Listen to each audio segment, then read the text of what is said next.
Hello at welcome sa Cloud B Movie Recap. Ang pelikulang ikukwento natin ngayon ay ang One Piece, Heart of Gold.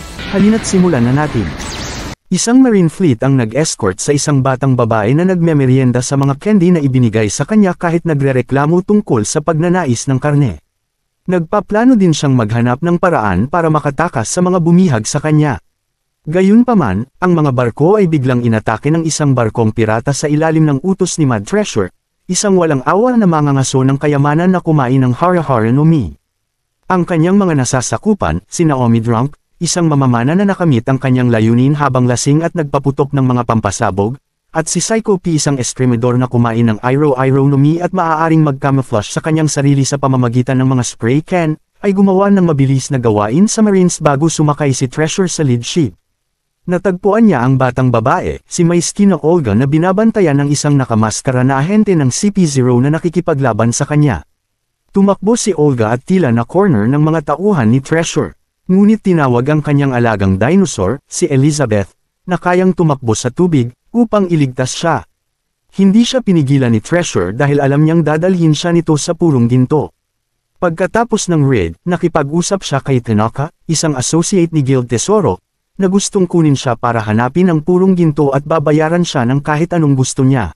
Sinabi ni Treasure na wala siyang pakialam sa kayamanan ngunit gustong-gusto niya ang sabik sa paghahanap nito at tinatanggap ang trabaho ni Tesoro.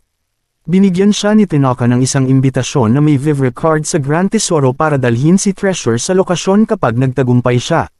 Samantala, tinatahak ni Olga ang karagatan, walang direksyon at gutom hanggang sa makakita ng barko sa di kalayuan na lumabas na ang Thousand Sunny. Nang makita ang Straw Hats na nangangisda at itinuring silang mahina batay sa hitsura ni Luffy, pumunta siya sa kanila na nagkukunwaring nanghihina hanggang sa siya ay hinilapasakay sa barko at sinubukang e-hostage si Luffy at humingi ng pagkain para sa kanyang paglaya. Gayunpaman, nabigo ang pagtatangka nang hindi nagpakita ng anumang pag-aalala ang crew para kay Luffy. Pinakain siya ni Sanji kahit na nakikita niya kung gaano siya kahina, at ang mga Straw Hat ay nagpakilala sa kanya.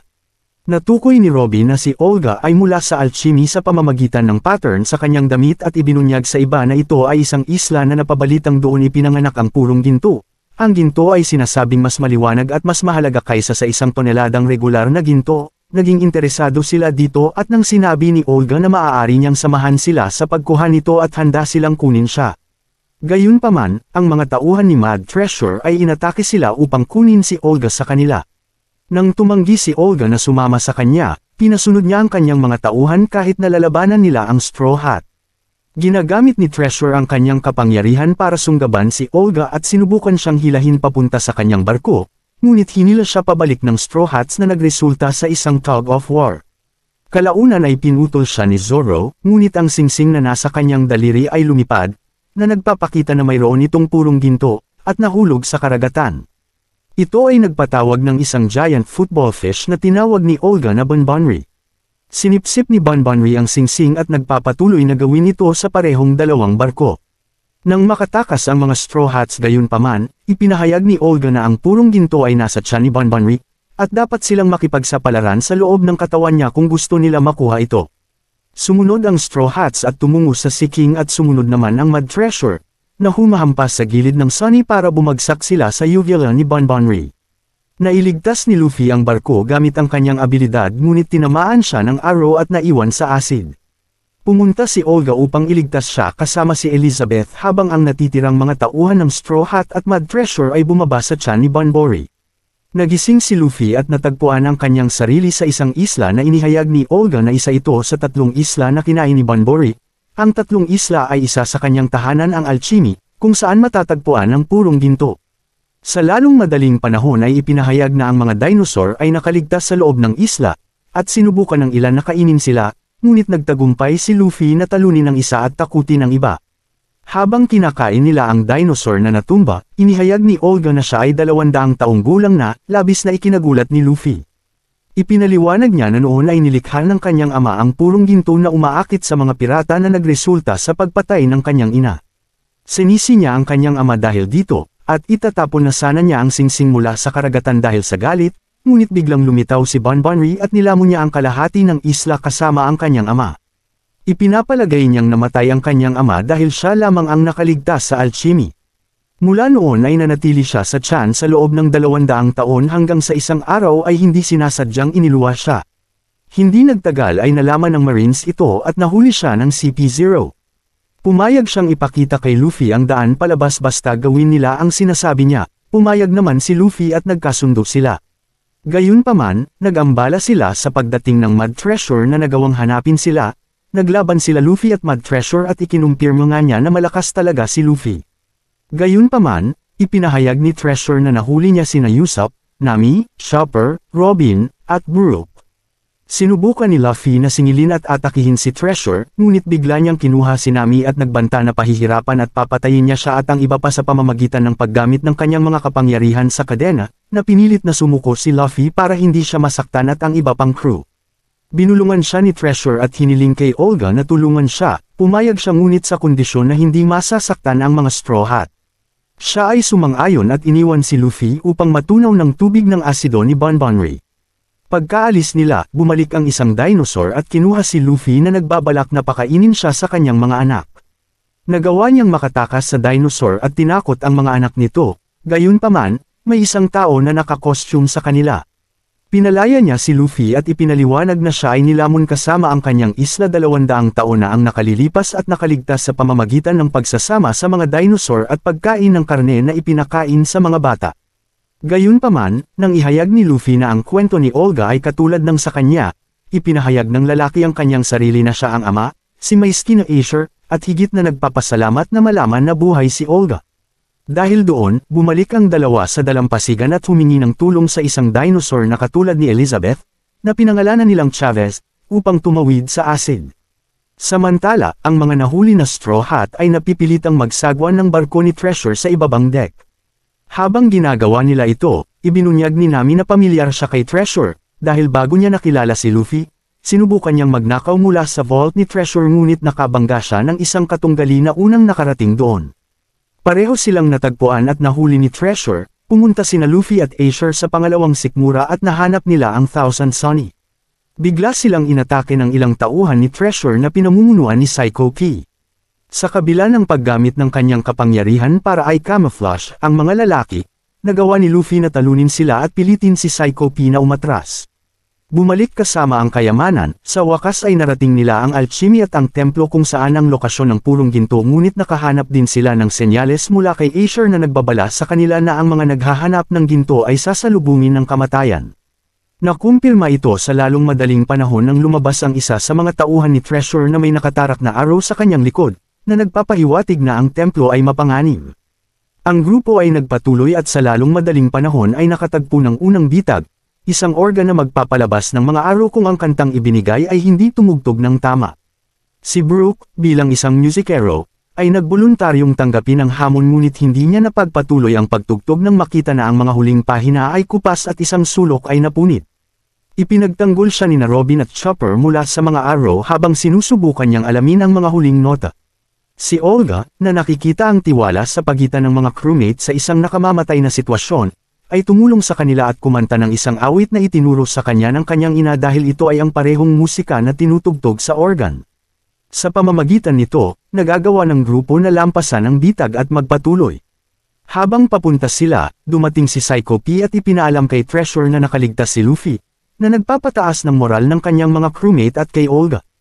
Iniwan ni Treasure sina Psycho P at Naomi para bantayan ng mga pasukan habang nagpapatuloy ang grupo.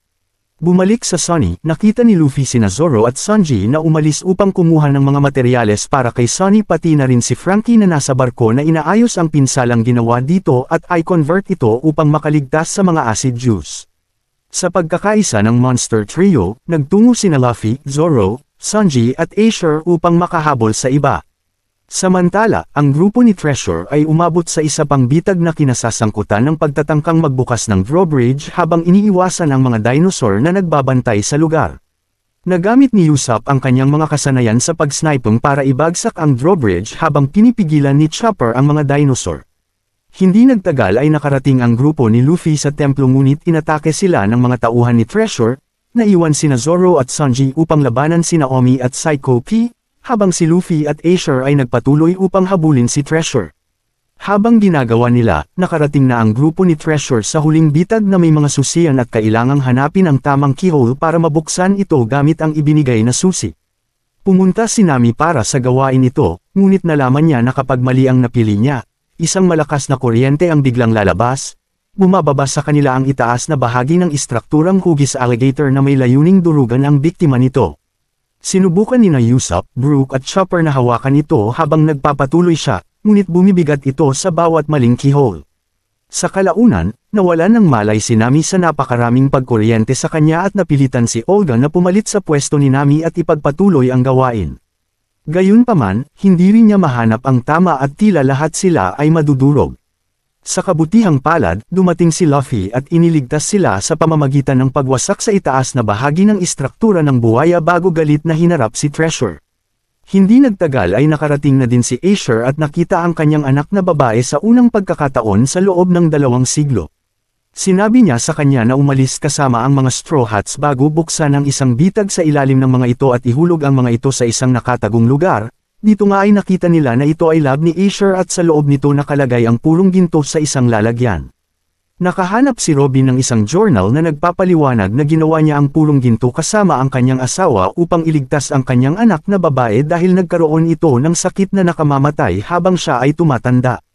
Ang liwanag ng purong ginto gayunpaman ay maaaring makapagpabagal sa pagtanda ng isang tao, kaya't kumuha siya ng isang piraso at inilagay ito sa isang singsing bago ito ibinigay kay Olga na may pag-asang mabubuhay siya ng matagal para makahanap ng isang lunas. Di nagtagal, napagtanto ni Olga na ang kanyang ama ay nagmamalasakit sa kanya, at siya rin ay nalungkot sa pagkamatay ng kanyang ina, na tinawag ang kanyang sarili na isang tanga dahil sa matagal na pagtitimpi sa kanya. Sa itaas ng mga ito, ipinahayag ni Acer kay Treasure na siya ay nagtanim ng mga pagsabog sa paligid ng templo, na nagbabalak na isakripisyo ang kanyang sarili upang ibaon ang purong ginto at kayamanan kasama nito. Naramdaman ng grupo ni Luffy ang mga pagsabog na lumalabas at nakatakas sa lugar bago ito lamunin ng pagsabog. Gayunpaman, nagawa rin ni Treasure na mabuhay, at nailigtas si Acer sa proseso, at napunta sa harap ng purong ginto, na inaangkin ito para sa kanyang sarili. Si Olga ay sumugod sa kanyang ama at nakipagkasundo sa kanya habang si Luffy ay pumunta upang harapin si Treasure. Ang dalawa ay nagsimulang makipaglaban sa mga suntok sa kalakalan at mga pananaw sa kung ano ang ibig sabihin ng pangangaso ng kayamanan. Nais ni Luffy na ibahagi ang pakikipagsapalaran at kayamanan sa kanyang mga kaibigan habang si Treasure ay naniniwala na kailangan lang niya ng mga tao bilang mga kasangkapan upang makamit ang kanyang mga hangarin. Sa kalaunan, nagawa ni Luffy na masira ang mga chain defense ni Treasure at pinalipad siya sa linang ng tiyan ni Bonbonri. Habang sa parehong oras, parehong sina Zoro at Sanji ay madaling nanalo sa kanilang mga laban. Ang bawat tao'y sumakay sa Thousand Sunny habang ang acid ay nagsisimulang tumaas dahil sa sumakit na tiyan ni Bonbonri at umaagos palabas. Habang ang mga tauhan ni Treasure ay nagsusumamo sa kanya na sumakay sa kanyang barko, ngunit ang kanyang pagkahumaling sa purong ginto ay nagreresulta sa kanya ng kamatayan. Ang Thousand Sunny ay namamahala upang makatakas mula sa Bonbonri pabalik sa bagong mundo. Nakikita nila ang ilaw ng antena ni Bonbonri na kumikinang na may purong ginto, at ipinaliwanag ni Acer na ito ay mula sa purong ginto na kinain niya mula nang mahumaling siya sa mga ginto.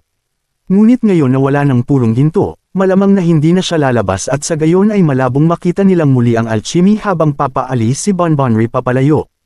Hindi nagtagal ay nakarating ang Straw Hat sa isang kalapit na isla at ibinabase na Acer, Olga, Elizabeth at Chavez.